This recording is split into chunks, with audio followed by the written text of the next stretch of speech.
The Radio Misfits Podcast Network. Hello, everyone, and welcome to the Planted with Sara Payan podcast. I'm Sara Payan. We are in beautiful Barcelona for the week of Spannabis, and today I have the pleasure of interviewing Sergio Martinez Bejar, CEO of Blimburn Seeds.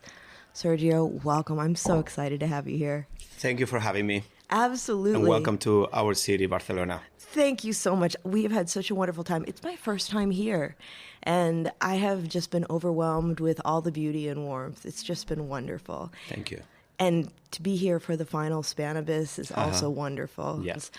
We're going to close at 4 in Barcelona. In that times, the country that was ruling the industry was, it was the Netherlands, Holland. And at that time, the trade show in Holland was made in Utrecht. So for that time, it was in 2004, there were 2 trade shows that started. It was Spannabis, that it was around this, I think it was February, March of 2004.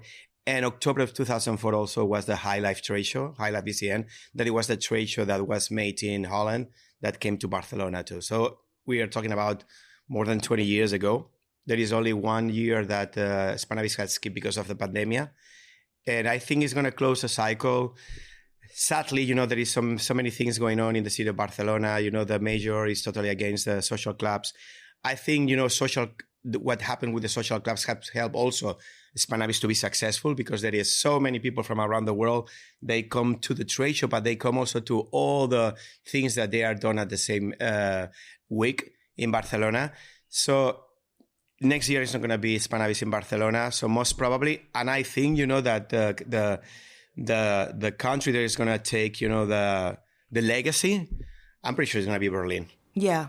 Yeah, Berlin is really, really happening. And especially with Mary Jane growing, ICBC being a huge happening, it's really interesting just to see how everything evolves, because we've seen a lot of that also in the United States, where California used to be the epicenter.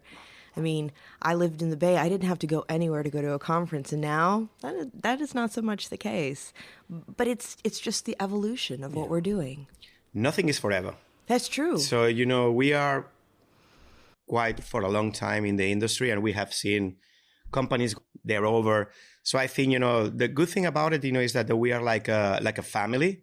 And most of the people that we are in this industry, we know each other, for so many years. It doesn't matter where we are in the world. We always get together without really caring, if we are competitors or whatever. I think we are part of a family. Yeah, I agree. And, as we work together and we talk about our views and all the different lenses that are essential to create a rich environment for us to grow, it's just so important that we all see each other's visions and collaborate and appreciate what we do. Before we get really, really into all of that, I like to always ask my guests this question. What was your first cannabis experience? Well, in the 80s, because I'm almost 53, so a really long time ago. Before the 2000, cannabis in Europe and cannabis in Spain was hash, Moroccan hash. So my first experience was with 14, 15 years old, buying hash next to Ramblas and trying hash, myself, and also everybody was mixing hash with tobacco in that time. But I have to tell, it's not the kind of a drug that I really enjoy it, and I had been a tobacco smoker for so many years also. So that was my first experience. And my second experience was in 1989 in the States, because in the United States was the first time that I tried flower, cannabis. And I was in a party, I did my high school year in South Carolina, North Augusta. Mm-hmm. And that I remember that I had a really, really nice time, laughing like crazy. I was also with some Spanish friends. So that was my first experience. And after I came back, because I came back in the 1990, it took me a while until the 2001, 2002 that I start back in the business, that I smoke cannabis again. I'm not really a user. I'm very open with this. I don't like to lie to people, I don't like people because they are in the industry, they have to say that they smoke, what I do edibles once in a while because it's what I really enjoy it, But it was until 2001, 2002 that I start with the industry that I try again, flower. And it's but it's also, it's I think, that it's a different kind of drugs for different kind of people, and it's something, that I enjoy it, but it has to be with really good friends in a very safe environment, that we have like a really good meal. And at the end, probably we light up a joint. Yeah. That's the way that I like it. Yeah, I like that too. I for myself, when I was younger, I definitely partook more often. And then when I first got into the industry, because I wanted to try everything and really experience and have the knowledge, I did. But now for me, it's like I have a little bit after work. Or during the day, if I use cannabinoids, THC I find is very distracting. So I really appreciate things that are rich in CBG, more for clarity of the mind. Yeah. And that's something that I think is really exciting, is that from a wellness perspective, we're starting to look at other ways to use it that are non-euphoric, because for some people, those are the tools that they need. Yeah. And we, as an industry, I think we need to have a greater conversation about that. Whether you consume or not isn't as important as your passion for what you're doing. And I think, it's we are missing, we're still missing so much education about it, So it's like, it's, and I think it's something very personal also. There is, every person enjoy it in one way or the other one. So it's, I have so much to give back to cannabis, because at the end, it's so many years in that we have been able to do our living, in this industry. But I have friends, that at the end, say, oh, okay, I have got so much from the plan. What can I do back for the plan? And it's the way a little bit that my company, myself, and my team thinks about it. Yeah, that's a beautiful way to look at it. Blimburn's history. How did it come about? What inspired you to create Blimburn? Blimburn was like my relation with cannabis industry, a little bit of an accident. All right. So, when I started in cannabis in the industry, just by, I was working in fashion, right? So I was the chief director and chief of production of a really famous brand in Spain. And at that time was the time, that everything was switching, from offline, and, that the brands, they started to open their own shops.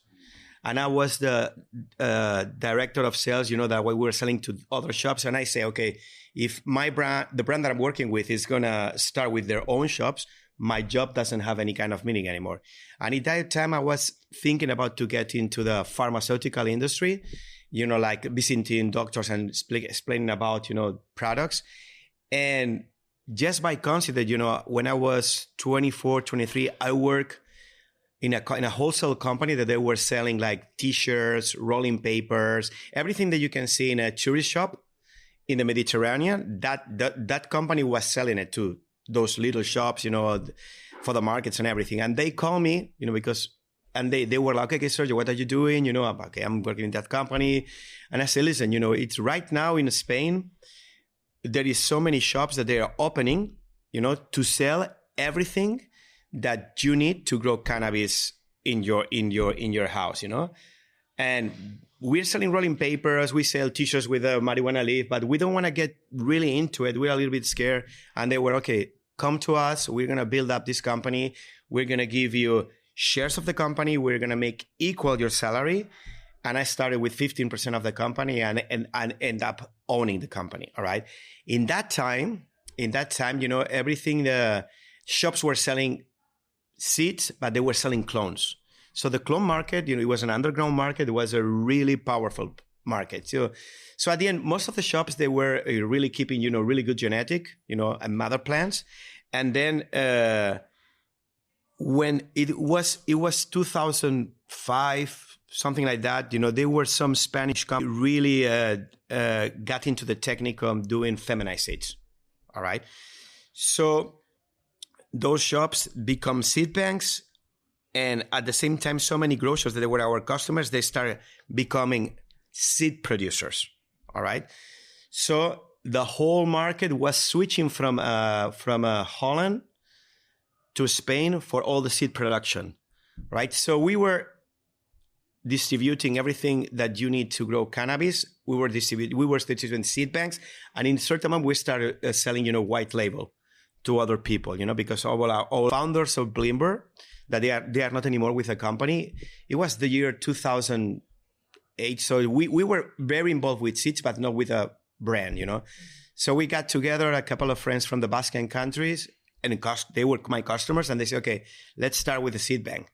So we have, in that time, we only have like 5 different strains that we keep them, like Mamba Negra, Santa Muerte, Wamba, that they are, those strains, you only can find them in Blimburn. We don't sell them in white label. So then we did all the image. The name of Blimburn came from our graphic designer. Blimburn means, the hole that you make in your clothing when you're smoking.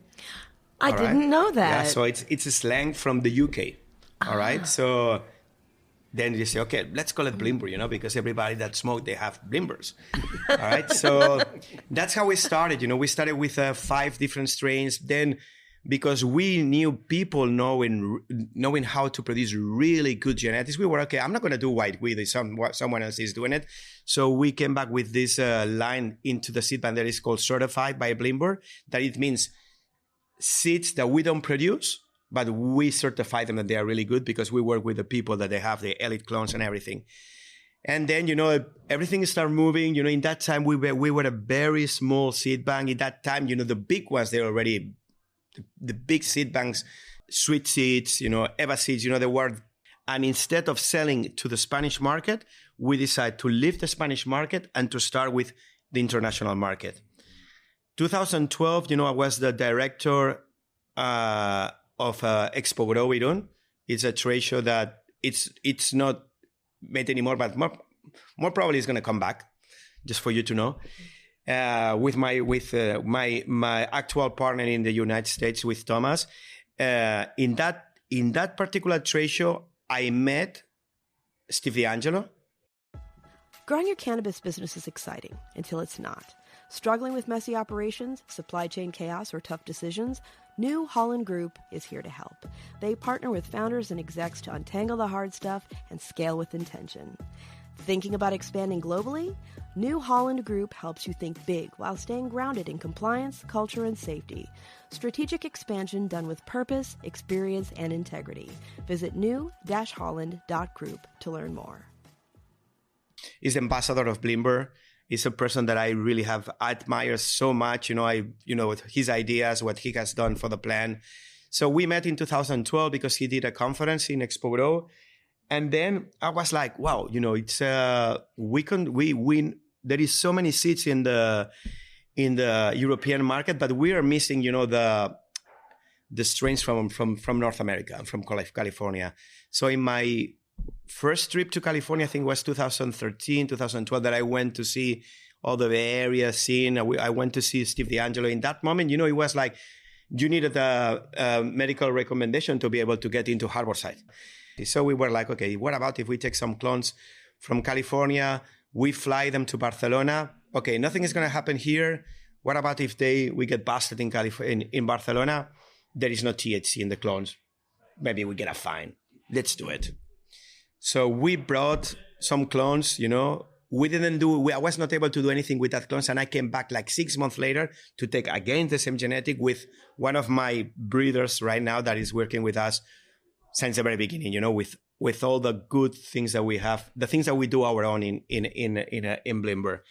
So we went back again to Harborside. We brought them here, and we start crossing them with different genetics from Europe, and we developed, the American line of genetics for Blimburn. And I have to say that I'm talking about 2013, 2014. We were the first seed bank. I'm very sure about it, because we can see, the records, that we came out with the idea to have an American line in Europe. And we start, those clones, they still alive as mother plants, and most of our seeds are still made from those plants. Okay, so in that time, we start getting really into the US. And we start doing, full filming, for really powerful companies in the US. So we were behind some really good players, they were selling seeds through internet in the US, and everything got together, So we became probably one of the biggest companies, not as a seed bank, but as BPG projects, selling a bunch of seeds through Blimburn in the United States because it's our main market, but at the same time, being behind really good players, that they are in the market, and people that, that at the end, but at the end, if you as a seed bank, if you want to have like more than 1,000 names that not strain in your catalog, or even 300, it's very difficult that you can do everything your own. Yeah. It's very difficult, So people ask me, but you produce everything that you do? I say, no, we have the OGs, from Blimburn and really special things. But most of the things that they are in our catalog, we work with third people that, that they are really good producers. They have improved themselves for years to be able to have the line that we have. So that's how, so at the end, Blimburn as a name started in 2008, 2009. Us as a company, we started at the end of 2001. We were talking not too long ago, and you brought up something that I thought was really interesting. You were saying that there were so many, breeders talk about all these different cultivars, but really there were very few that were like true cultivars. There are very few, and we are losing them. All right, because everybody keep on mixing genetics, and at the end, everything that is new is a mix of a mix of a mix of a mix. And at the end, most of what is in the market tastes the same, because of course people want to sell, and the easiest way to sell the most is to do something that everybody wants. But at the end, it's sad because you lose all the variety that you could be able to do.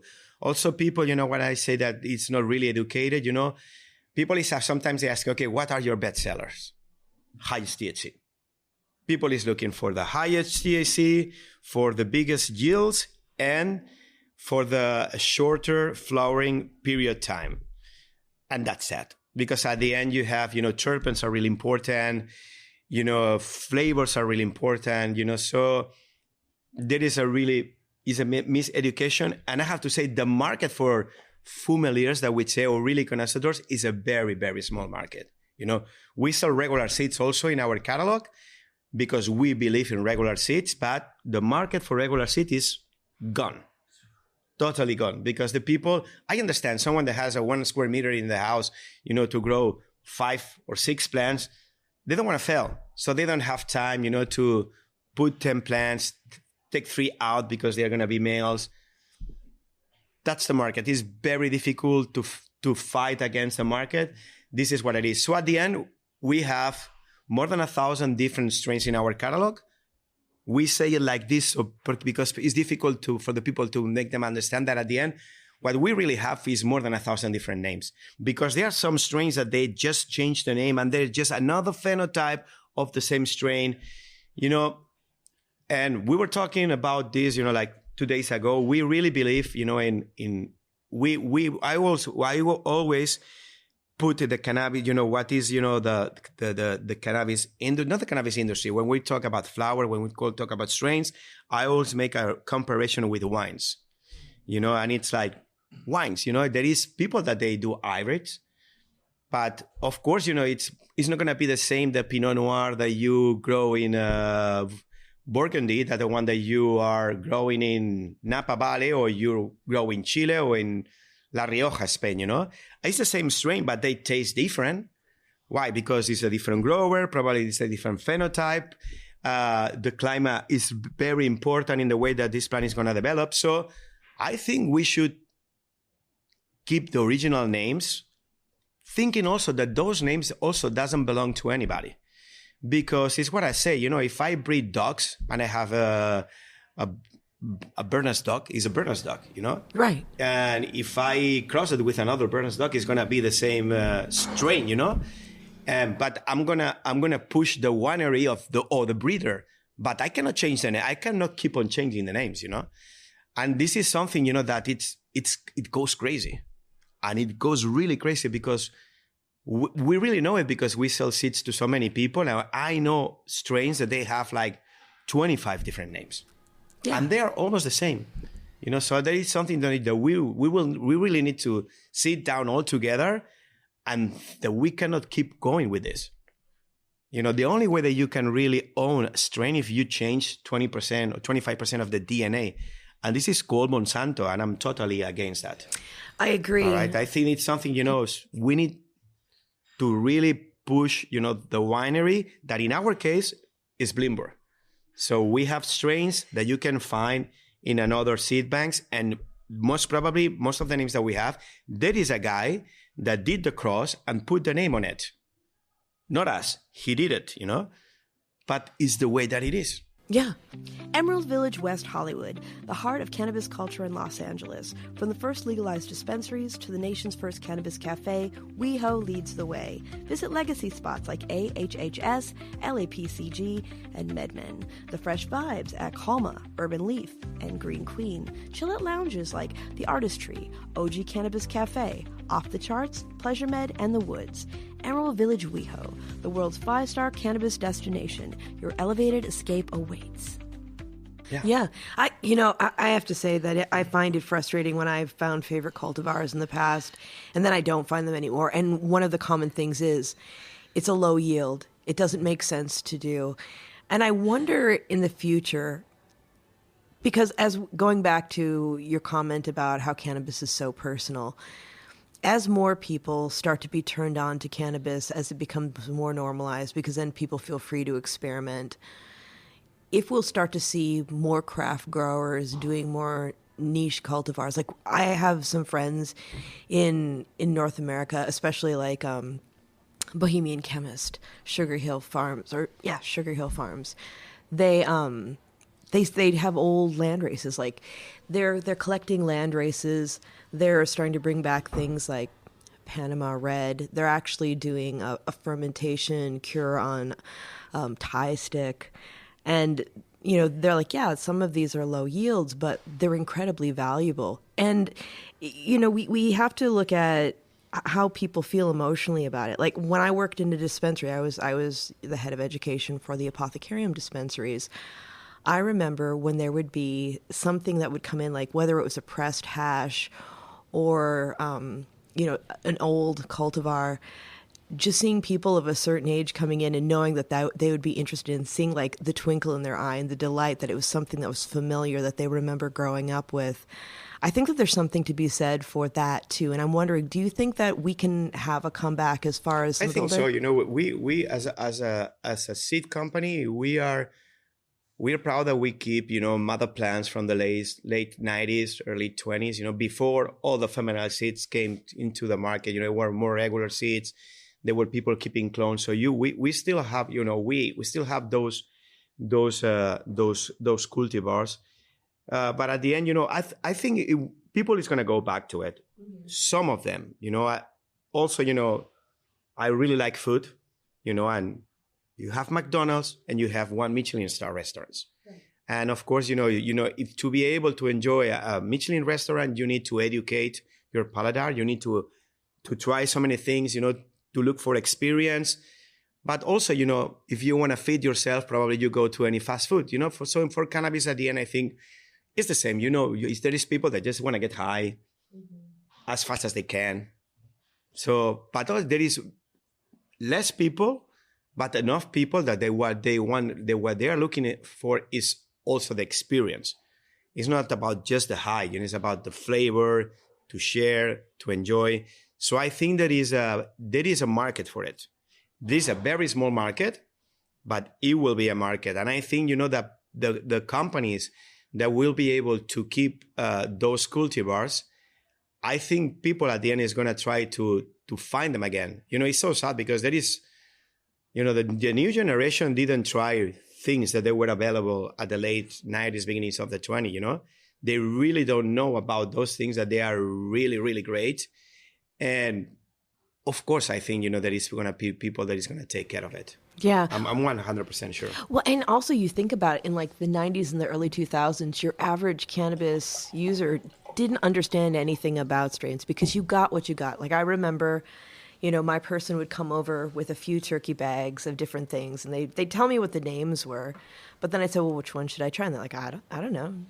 Smell it and see what you think. And so it was always a little bit of a crapshoot because you're like, is this going to make me sleepy? Is this going to be elevating? There was a time where I had something that made me really anxious. So for a moment, I was like, maybe cannabis isn't for me, not understanding. Like when somebody would talk about indica, sativa, or what have you, I used to just be like, whatever. You're just being pretentious. Yeah. But now we're having deeper conversations about the fact that it's so nuanced and there's a spectrum of feel. I wanted to talk a little bit about legalization. Because when you were starting with the company, we were definitely in a time of prohibition. Like I remember friends getting seeds and they would come in these CD cases. And it was like very interesting. How does it feel to be less low key and out in the open, being able to talk openly about your work and present it at conferences and be able to openly advertise versus when you started? How does that feel? It's good things and bad things. Yeah. All right. I think legalization, the good thing about legalization is that no one have to go to jail because of using cannabis. Mm-hmm. This is the most important thing about legalization. Okay. And it's something, that really, it should be your, the main reason why you have to really, be part of it, dark side. And we have seen it, in California. I have so many friends there that because of legalization, they are fighting for surviving right now. Okay. Because at the end, we brought all the corporate companies, the big money that is really difficult to fight against it, So I think, I'm a little bit more, about, it's like to end prohibition, and I don't know how to, I think we need to learn a lot. We're still learning, we have different states in in United States, but it's still federally legal. Okay. So everybody thinks that it's legal, but it's not, people still have problems because they are not able to have a bank account and they are working with cannabis, so it's like, wow, if I cannot have a bank account, how I'm going to do my living, We saw what happened in Canada also, I had been from the beginning until now. So Canada also, it was like, I miss a little bit the old times, I have to say, okay? But at the same time, I'm so happy that we don't have to hide ourselves the way that it used to be. That I think is the most important, But I think we still have to find the way, what is the best way for legalization of cannabis. And I think one of the things that we should really fight, is that the legacy, the people that was in cannabis before countries become legal, that is some kind of, we have to give back to these people, because they put themselves in a very risky position. We have not to forget about them, That's the way that I think about legalization, And I have to say, if we think about a company, I don't think about a person. In some countries, we have made more money when it was illegal than it became legal, But as I say, we really need to think as individuals, not as a company, when we talk about legalization. Yeah, absolutely. When I was co-chair of the legalization task force for San Francisco, we talked about the traditional market and what to do, how to get people to participate in the legal market. And one of the things that I had mentioned is I said, I think, we have to start being really honest about the fact that not all things that are illegal are bad, and not all things that are legal are good. And we have to be able to create an easy access for people to participate in the legal market. And part of that is changing the way policymakers and the general public look at the traditional market. These aren't criminals. These are craft growers and entrepreneurs. Yes. And they have a lot of wonderful skills to be able to bring forth into the industry. And, Jamie Pearson and I have lots of conversations about roots versus suits. There are a lot of skills that the cannabis industry brought to the table, and then the corporate interests that have come in, they have a lot of strengths as well. But they bring a lot of bad habits. A lot of bad habits that remind me of my days working in the tech sector, where they come in, they're like, I love what you do. I'm going to buy your company. I'm going to make it great. And all of a sudden they realize, they're like, oh, the things that made people feel good about the product or that created the relationships are like, that costs us money. This costs us money. And basically the secret sauce that made it beautiful, they just kill. And then they wonder, well, what happened? Well, this is good for, at the end, we have seen really big companies buying successful companies in the industry. And at the end, they have destroyed them totally. But I think, it's something also good that at the end, it's not everything that shines is gold. Okay. So I think we have learned that lesson. We have seen, the first wave of companies being bought by and how do they are now. And you see the companies that probably we stick, that we didn't want to play the game, and be a corporate company, But as I say, it's going to be a market for everything. So we're going to have McDonald's owned by corporate people, and Philip Morris is going to have their own marijuana cigarettes. Okay, if you want that, you can have it. But of course, I think it's going to be, that small companies doing an amazing product that you won't mind to pay a little bit extra, to have something different. So I think that is the way that it has to go. Let's see what happened with Europe. Okay, we now see Germany getting into legalization. There is bells, ringing. The France is also is going to get into it. UK, even that they left the European Union, but anyway. But I think in the moment that Germany and France they do one step on front, the rest of the European Union is going to go. Blimburn Seeds has been a trusted name in cannabis genetics since 2002. With roots in the US and Europe, they offer premium seeds, clones, THCA flower, pre-rolls, and professional nutrients. Shipped fast, secure, and guaranteed worldwide. Explore over 1,000 strains in curated packs designed to help you grow with confidence and pride. Catch our 3-part series featuring a live interview from Barcelona with founder and CEO Sergio Martinez, only on Planted with Sara Payan. But Switzerland is a very small country, that it's like, they're a neutral country. So, really, it's, what they do will never doesn't have nothing to do with what is going to happen in Europe. At the end, democracy there works much better than any other place, because they vote for everything. Okay, they have, every time that they have elections, there is a bunch of things that they can vote for their city or for their province. So they have done things in the past. In 2000 something, it was almost like it was legal in Switzerland, and it was when it became very illegal in Holland. So it was a switch from so many people from California went to Holland. So many people from Holland went to Switzerland, and Switzerland it lasts like 2 years, and then they come to Spain. So you follow, what happened. So Switzerland, it's I don't think it's going to be very important what they do. That is going to have that much influence is what is going to happen in the European Union. Yeah. What Germany does, this is going to really be an influence, but not Switzerland, because they have done it in the past already. Right. Well, yeah, I remember Ed Rosenthal and I have talked about that because he was doing work in Switzerland during that time, and Jeremy Kletke was as well. Both really, really brilliant, fascinating individuals with their work. But when you look at when we got into legalization in California, I found that it was a really great way to engage people in how the government works, because in our day-to-day lives, most of us, I think, don't really think about it as much except for to grumble when things happen that we don't like. And when we passed legalization in California, people the next day were lining up at the dispensary wondering why they couldn't get in. And I called it Stoner Civics 101. I was like, okay, so let's tell you how the government works. We don't put together the foundation of anything until it passes. And then we start to create the programs. And that costs money, and it's conversations, and it's lobbying, and it's all these things that we do.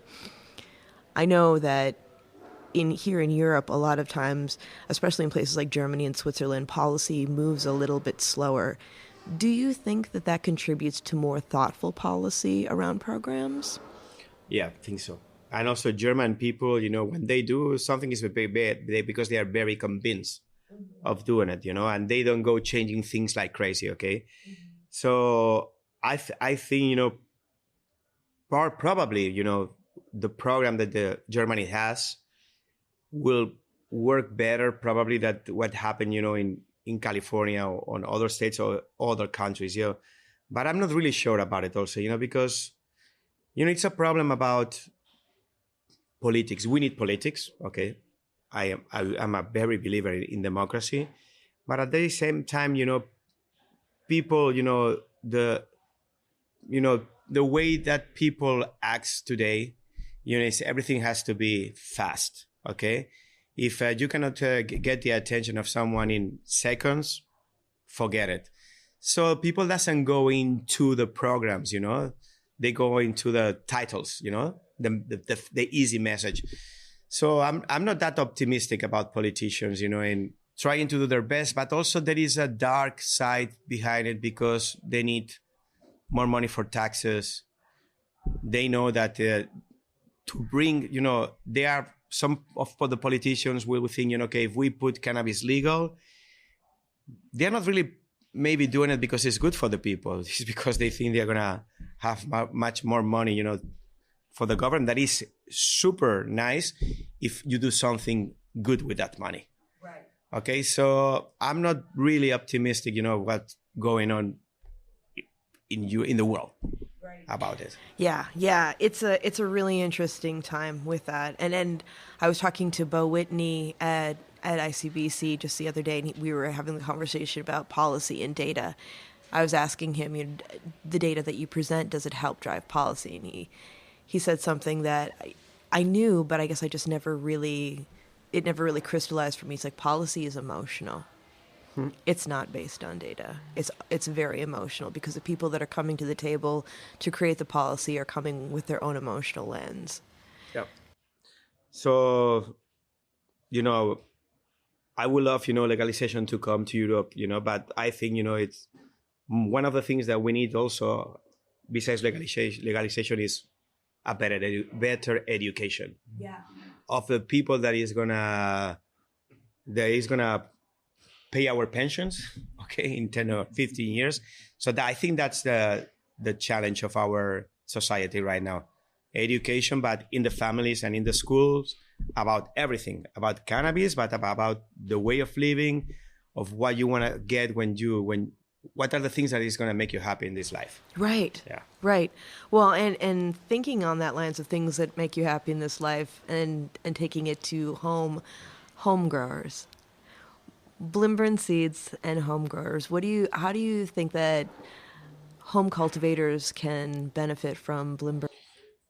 I think the best way to get your food, if you are able to grow it yourself, cannabis is exactly the same at the end, because it's that it's something that you're gonna put into your body. So at the end, if you grow your own, you're gonna be sure that what you're using, smoking or whatever, is the best quality because you do it for you or you do it for your friends. So we really believe in home growing. Do we think that home growers are gonna be very big in the future? I don't know, because people, they like to get things easy, take the phone, press to, do something online and has your cannabis in your house in less than half an hour, but it's going to be always a market for home growers. We really back home growers. And I think, that it's going to be enough people thinking about home growing that is going to buy our products, our seeds, and everybody's going to be happy about it, So as a company, it's like, I think, we are very proud, but because most of the seeds that we produce, maybe 90% of what we are producing goes to home growers in some way or the other one. Okay, so no, we are not a company that we are working in very large licensed producers or even guerrilla growers. What we sell, it's for someone for their house, so that's why we need to be very, very exigent. We need to really work in that we have a good product because they're gonna do 5. So we need them not to fail. Right. I wish that people understood that if they pop seeds and they get males. I'll be the first to admit I have a brown thumb. I tell people, as far as cannabis goes, you could spin a wheel behind me and wherever it lands, I can talk to you about it, except cultivation. But it's about, you need to try. I have grown myself 10 years just to learn. All right. And I'm not a daily user of cannabis, so I was just growing just for the fun of growing, and I have met really amazing growers in my life. And at the end, it's the best grower in the world, probably the first time that he started, he felt. Yeah, that's it. He felt. Well, I played with it a little bit because I have some grower friends that always want to give me plants. And our back patio, before I turned it into a beautiful dining area, I used to use that to grow outside. And one year, because I knew there were no other people growing around me, I let the males and females propagate seeds because I wanted to see what happened. And then, we had the male plants, and then I was using them for smoothies, and then, looking at my husband and going, we juice the males. Yeah. I don't think your neighbors, if they were growing, they would be really happy about you keeping the males. Oh, no, they wouldn't, which is why I was really careful that I made sure that there was nobody around me who was growing when I did that, because I have some grower friends that had very strong feelings about that.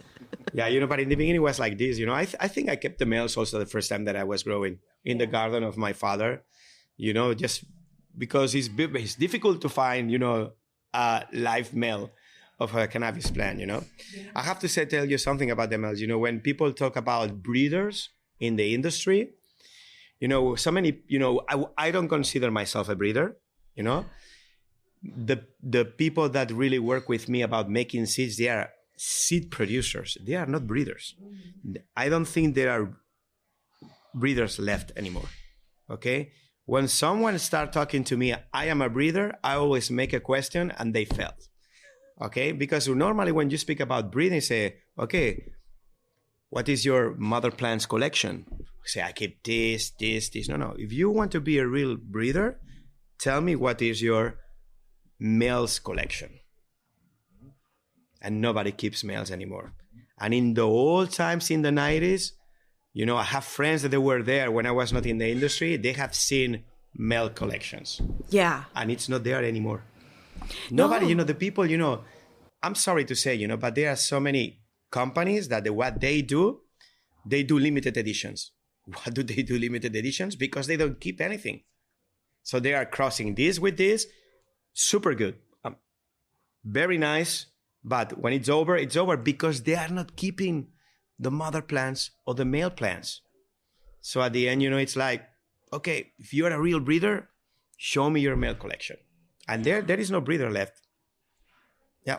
And the ones, that they're still on the market, and they still having seed banks, they are really not selling that much, because they didn't have money for the marketing, or they are really good breeders, but they didn't have the skills, to compete in the actual scene, and they're struggling, they still have really amazing things, but they are not able to communicate and to make the people excited about getting them.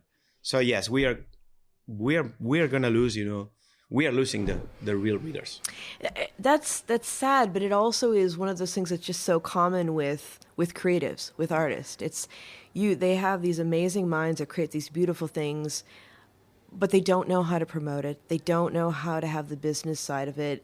And for some extraordinarily talented people, they've paired up with people that may not have had the best of intentions. Yeah. And it's like, how do we provide support for them so that they can grow and support their efforts? We are going to try to do we're going to put our piece, to try to help with Blimburn. We didn't start it. We are in talks with people that they are doing really good crosses of strains, and we want to use Blimburn also, we do a really good genetics, but what we do really good is we're a marketing company. We are doing really good. We know how to do things in internet. So we have so much traffic. So we get so much attention. So we have a program that we are starting to talk with really good breeders or people that they are really, really good things, so they can use our site as a platform to be able to distribute and sell their seeds. So we are thinking about to do those landing pages for special, people that they do very small quantities of seeds. So the people that they want that kind of winery, they can get it in our platform in Blimburn. But it's something, that we are talking and we are developing. And I hope that for 2026, we have it, we have like 3 or 4 people like this in our platform. That's the way that we can really help, because we have the traffic, so we can educate, we can send a newsletter, tell them if you want those strains, you can get it now through us, even though we are not producing them. Yeah. That's an idea that we have, to try to help a little bit, to the community. Yeah. Well, and speaking of the community, what does the Blimburn community mean to you? Are you looking for a lasting, meaningful way to connect with your audience and highlight your brand? Well, listen up, because Planted with Sara Payan is taking on new sponsors. Here's a powerful stat. 20% of listeners are more likely to support brands they hear about on a trusted podcast. And 60% actually look up that product after hearing about it. That's the power of podcasting. Planted with Sara Payan has a unique draw. With remarkable guests, we attract and engage audience that spans all sides of the cannabis spectrum. Picture your message reaching these listeners time and again. Podcast ads are evergreen, meaning your brand stays relevant as new audiences discover and binge past episodes. It's a long-term investment that keeps on giving. If you're looking for a targeted, passionate audience with lasting impact, the right listeners are here waiting to meet your brand. Visit plantedwithsara.com to get a copy of our sponsorship deck today. Everything. For me, the community and the cannabis community, for us, means anything. We own so much to all these people. We have been involved as a company. We have, for example, we have a grow shop association in Spain that before being a Spanish grow shop association was Catalan Grow Shop Association. I'm one of the founders, and even that I don't do anything in Spain, I pay every month. Even that I don't have anything back as a brand, because we are really focused in the States. But I always say it, I have people that has left that association. They say, yeah, but it doesn't work for me. Okay, man, but what about them? If we put a little bit of our money, all of us, we can help. The grow shops are really important. We always, when we did the first ratio with High Life, with my partners from Holland, we were giving almost for free booths to the shops.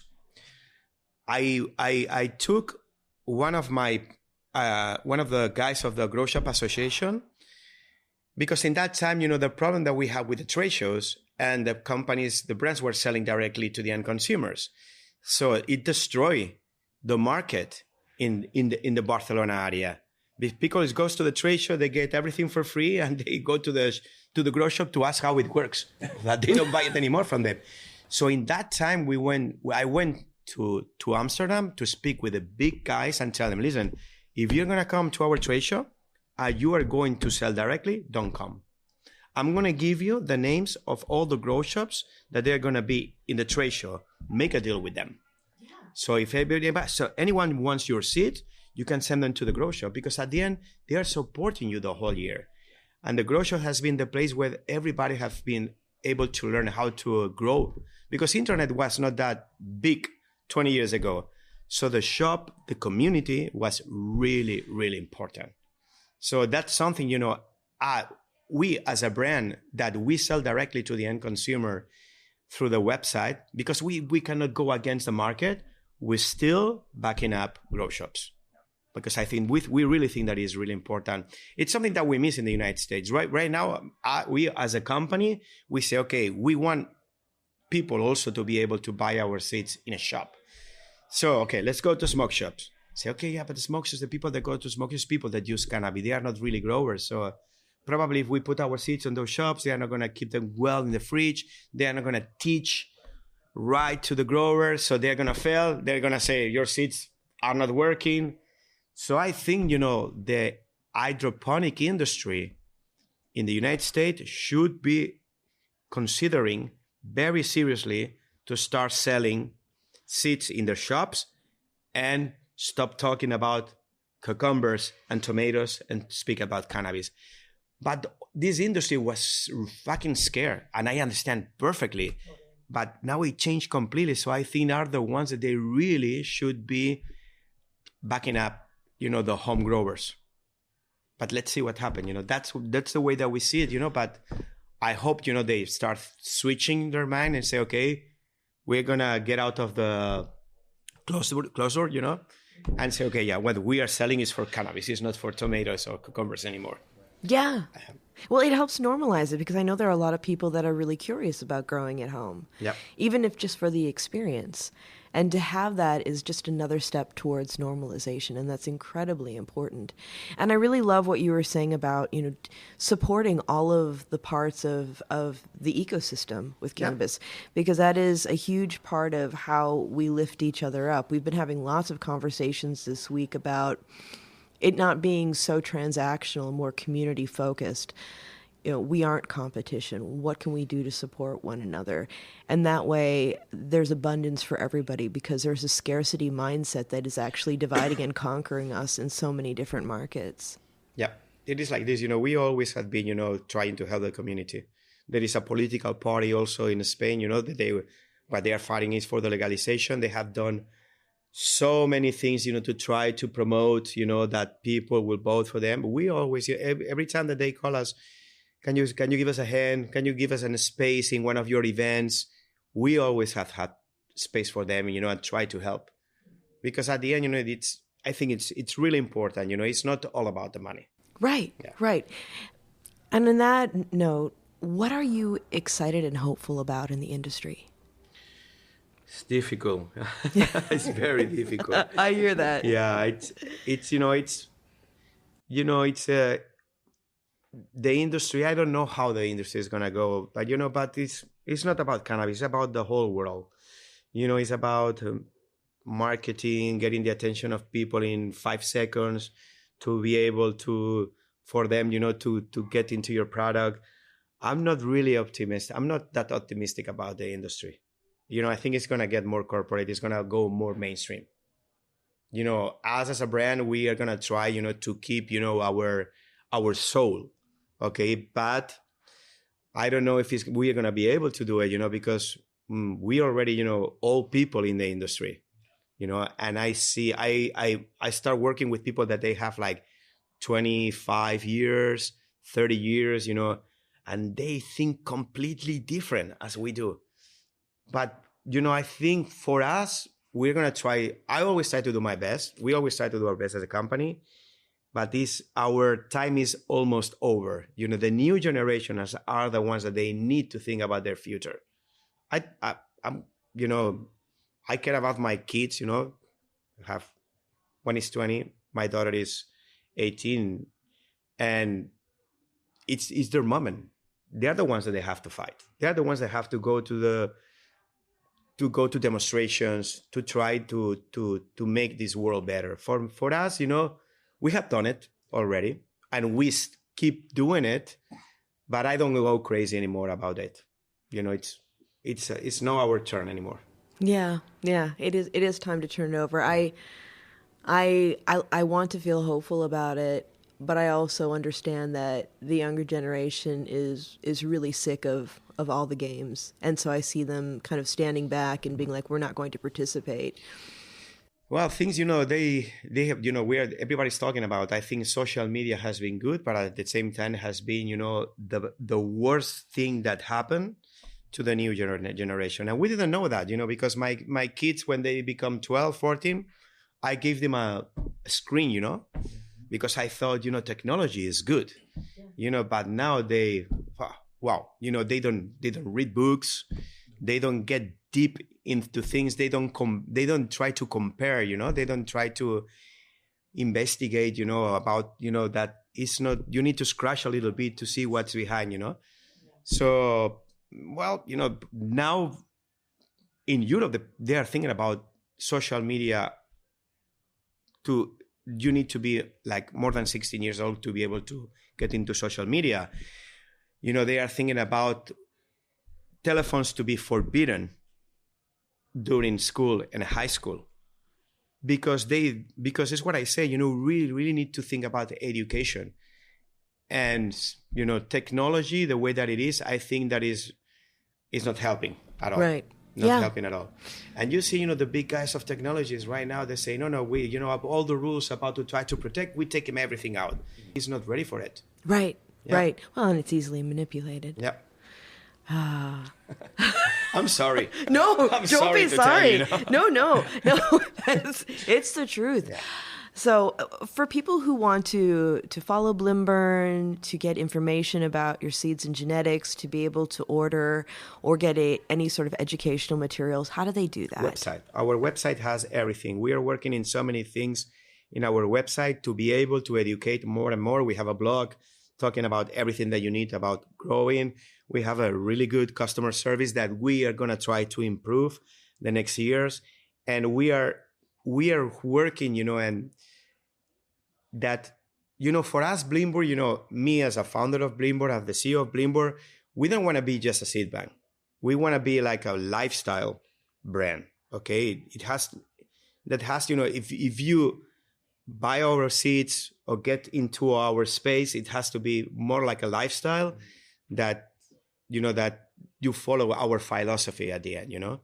So that's what we are trying to do. And everything it's in the website. Of course, you know, we are working now in doing some of the things in parallel, but we are trying to find the good people to run it, you know? So we always, you know, thinking and trying to do new things. And I think it's going to be exciting times, you know, in next, not this year, we're working on things for 2026. We like to work 1 year in ahead. So in 2026, I think, you know, we are, the ecosystem of Blimburn is going to change. That is not going to be just about buying seeds. It's going to be a little bit something more, you know. That's exciting. Yeah. I can't wait to hear about it. You know, for example, you know, we don't have that much success because we didn't have time also to push it, but you can buy clothes in our website. But if you check, you know, we did a collaboration with an artist, you know, so that clothing, that fashion that you can buy, it's from an artist, and we as Blimburn, we are helping, you know, to be able, we put the money to do all that he was able to put all the designs, and with t-shirts, hoodies, you know, and that's a little bit what we want to do, you know, that trying to help people, you know, with our marketing, with our internet side, to do other things and not just sit. Yeah, well, yeah. It creates the conversation. Mm-hmm. And like I always like to say, conversation is normalization. Yeah. It has been a pleasure spending time with you, my friend. And I'm looking forward to our future conversations. Thank you for joining me. Call me anytime you want. Will do. Thank you for being here. Thanks. And everyone, remember, if you like listening, please give us a review, share it with a friend. Let us know what your favorite episodes are. And if you'd like to stay in touch over social media, we are Planted with Sara Payan on Facebook and Planted with Sara on Instagram and Twitter. You can also go to our website, www.plantedwithsara.com, or listen to us on our parent network, Radio Misfits Network, where there are other great podcasts, like one of my favorites, the Winemakers Podcast. So check it out. You can listen to Planted wherever you listen to your favorite podcast, whether that's Pandora, Spotify, Amazon, Google, Apple, Stitcher, TuneIn. We are there. So join us, and until next time, stay curious, stay safe, and remember, it's a wild world out there. Be good to one another. Until next time, take care.